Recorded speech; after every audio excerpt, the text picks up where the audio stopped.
is. Kaneda, you're muted if you're talking to us. Ready? Hi, Kaneda. Hi. Oh, someone texting me say they can't. Hi, Kaneda. No, I was telling you guys, and you weren't hearing me. My sister lives in Hilton Head, and she just called me. You know, life's tough down there on the beach. And my niece had gotten engaged, and we were deciding if we thought that was the right choice or not. So that's what took me long. Like it's my decision anyway. Oh my goodness. Oh, so we have one student who's not able to access. I'm going to, Harrison and Kanitha, and is Mike here yet? I'm going to help here. Okay. I'm going to help this student get on real quick. So give me another minute or two. If you, what's that? I said, sure. Okay. If you can go ahead and maybe introduce the group to Megan, that would be great. Wonderful. All right. Well, welcome everybody. We're glad you could join us this afternoon for this forum to try to hopefully give you some updates in the School of Education and some things to think about for the upcoming semester. As crazy it's been, hopefully you've been keeping you and your families safe and healthy, and that's what it's all about, really, right? So we're excited to see your faces. You know, we've been swimming in this abyss of not seeing people and not being around people. So a really difficult time. You know, in the field of education, we're used to being with people. I mean, it's relationships that we work on and that we build together. So it has been awfully, awfully hard, but we're so glad to see you. So we wanted to introduce you to some, we have some new faculty members who are on board. We have Dr. Megan Dennison. If you'd like to say hello, Dr. Dennison. Hi, everybody. Hello. Hi, I'm Hello, excited welcome. to join them out. Hello. I'm going to be teaching in special education. Yes, I'm I'm trying to excited see. be here. Well, we're excited you're with us. We really are. So it's wonderful. She's going to be with us on the practicum experience, which is going to be so awesome. I can't hardly wait to tell you. I'm sorry that you're not very excited about this, Kanitha. It worries me sometimes, but you know, if anyone can infectiously make everyone happy, you are going to be able to do that, right? We'll So talk we're to them after it's over and see what they say. well, their faces look very happy. We just talked to a group of undergraduate students, and they seemed a little more subdued because I think it's weighing heavier on the younger people, right? About the whole situation, the unknowns, and I guess what we really want to start off with is just thinking about the grace we need to get through, right? We know these are extraordinary times, and it is absolutely crazy. And as much as we want to make the right decisions and do the right things, inevitably there'll be something that'll throw a wrench into it. And, you know, as an example, you know, schools that had made decisions about what they were going to do in terms of coming back now are beginning to rethink their decisions, you know, and rightly so, because it has to be about the health and safety of all of us, right? So, you know, we in the School of Education are thinking about your health, your safety, and also the safety of those kiddos in the classrooms and the teachers, right? The stress that the teachers are under to make decisions, some who are not very healthy, who are torn because they want to be back in the classroom with their students, but they're afraid that they're going to give their husband or their partner or whoever something that could possibly harm them, right? So it's really been it's a harsh kind of environment, and yet, if anything, it's showing our resilience to plow through and to make the right decisions, hopefully for our students and everything. Dr. Saylor, are you good now? Yes, I am. I was able to find my friend who couldn't find us. So I'm so happy he's here. You know, we are definitely in a strange times, right? And one of the things I so appreciate about you all is certainly, you know, you have a little more life experience to be able to work through these and to see you know, kind of the bigger picture sometimes. You come from different backgrounds. So I think that also, you know, is a great service to you and to our program. And there are certain things that we have actually have reason to be excited for the fall of 2020, which is a great thing to be able to say and to feel. You know, one of them certainly is that, and we're so proud of Mount St. Joe and the institution, because late May, early June, they made the decision that we would be doing this in-sync model for classes.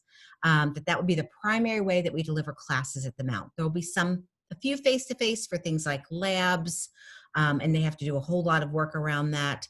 That we still would have some classes that are, of course, online. But the in-sync model, if you have classes on your schedule that are in sync, and most of you do, that's different than online. So we wanted to be sure to communicate that to you. But before I go there, I just want to go back to, because the Mount made that decision early, at the same time as other institutions were promising to be 100% face-to-face in the fall, it gave us a lot of time as professors to adjust. So from the provost's office, you know, across the university, we've all had wonderful professional development series on how to use certain features on Zoom, how to make more out of our Blackboard courses, how to incorporate other types of technology. At School of Education, we all went through or had access to something called EduBadge, which allows you to learn how to do different types of things of educational technology. So we've done a lot of that kind of work. So we feel like we have a lot more bows in our quiver. We have more things we're able to do to be able to respond to whatever the world brings us. So we feel a little better equipped than we did, say, March 15th, when we were suddenly turned into an online school, you know, and that kind of thing. So we are excited that we now feel like we know, while the world is uncertain, we know how we're delivering our instruction, and we have the tools to do it. So that's one area for excitement. Another area for excitement is we continue to be innovative. We have a program in the works right now that is going through the Higher Learning Commission for approval, which will be a Master of Arts in Education for people who come to us already with a teaching certificate at the graduate level, where they can add on endorsements and other things. We also continue to innovate in our reading science program. The reading science program and all of our reading core, which is, it was noted for undergraduate, but what you should know is we do the same thing across undergraduate and graduate for initial licensure. You guys just get it a little tougher. That program received an A+ rating from the National Council on Teaching Quality, which seems like really great news, and it is. But what makes it even greater is only 18 universities in the entire country received this A+ designation. So you are attending one of 18 universities in the country with the A+ designation from the National Council on Teacher Quality. And that is what's informing so much of your instruction, especially in the reading area. So that was exciting for us. We also, for those of you who feel like a graduate master's degree isn't enough and are really hoping to move on to that doctorate degree, we have been approved through the Higher Learning Commission to offer a doctorate in reading science. So it's the first doctoral program for the School of Education at Mount St. Joseph University. It's going to pave the way for future doctoral programs in special education and early education. But right now, that reading science program, doctoral program, set to start in May, already has a list of 150 interested students from around the world, and we can accept 20.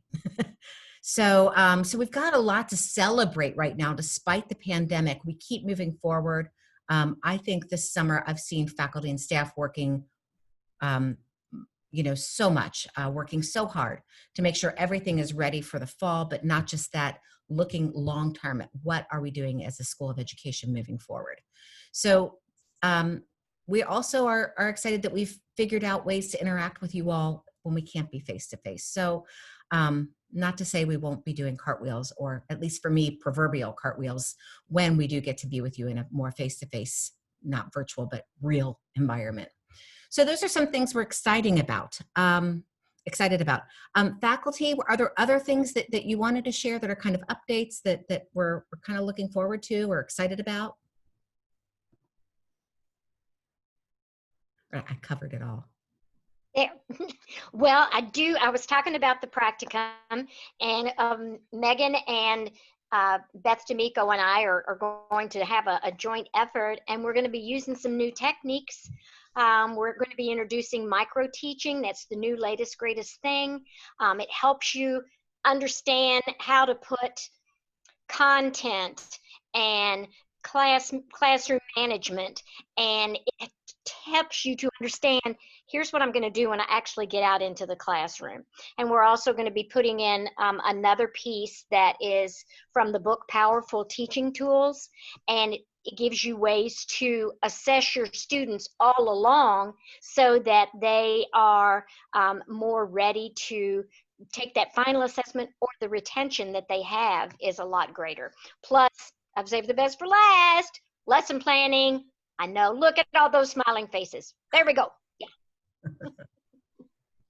So it's going to be very different, and I'm really excited about that because in the past, the practicums have just been more or less just that, and I think we've added a lot more that's going to allow us to really get more time well spent together. I'm done. Thank you, Kenitha. So, okay, so back to that in-sync format. I'm going to go there next. The in-sync format was really designed to be different than online. So some of your courses are online. And if I ever go into repeat mode, this is the fourth one of these we've done today for different audiences. So please, somebody give me a sign.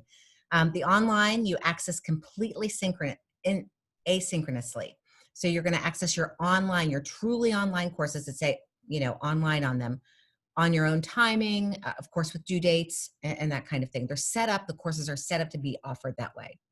The in-sync courses are taking the place of what was formerly done face-to-face. We knew we weren't going to be able to have people on campus, or at least in classrooms, because we couldn't do social distancing in our classrooms. And so what we did is we developed this in-sync model, which say you have a Saturday morning 8 a.m. class. Instead of coming to the Mount, you will log on at 8 a.m. or whatever time your professor tells you within that 8 to 12 window, which is usually the Saturday class time. And the professor will tell you ahead of time, like, you can expect we're going to be on Zoom 2 of the 4 hours. I know I'm going to be teaching one of the classes, and I expect that will be the case, that we'll have an hour on, an hour off, an hour on, an hour off, because consecutive hours on Zoom is just a little much. So they'll set up with you times that you will have Zoom, and we will demonstrate things. We've learned how to do all kinds of demonstrations on Zoom. We've learned how to do breakout groups, all of that kind of stuff. So that's what your in-sync is going to look like. And the rest of the stuff will be done on Blackboard and asynchronously. But there will be those touch points each week during each course.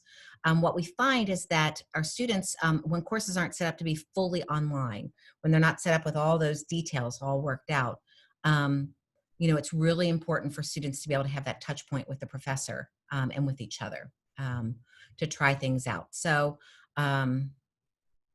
that's kind of the difference between the in-sync and the online. Campus will be open, okay? We're just not holding most classes on campus. So if you want to come to campus because home's just a little chaotic or whatever, or the internet's being shared by 10 people or whatever it is, you can come to campus. Campus is wide open. So you can come in, you can use a study room, you can use the library. If you just want to come in and talk to us in the School of Education, we urge appointments, but you can certainly call us ahead of time, or if you get there, you can call us and we'll let you in. They're being very, the university is being very protective about everyone's health. Fifth Third Dining Hall is open for those of you who know and love Fifth Third Dining Hall. Danielle, pretty good stuff, right? Yeah, well, no, okay. Freshman year, it's usually really good, but then later. Yeah. So, yeah, so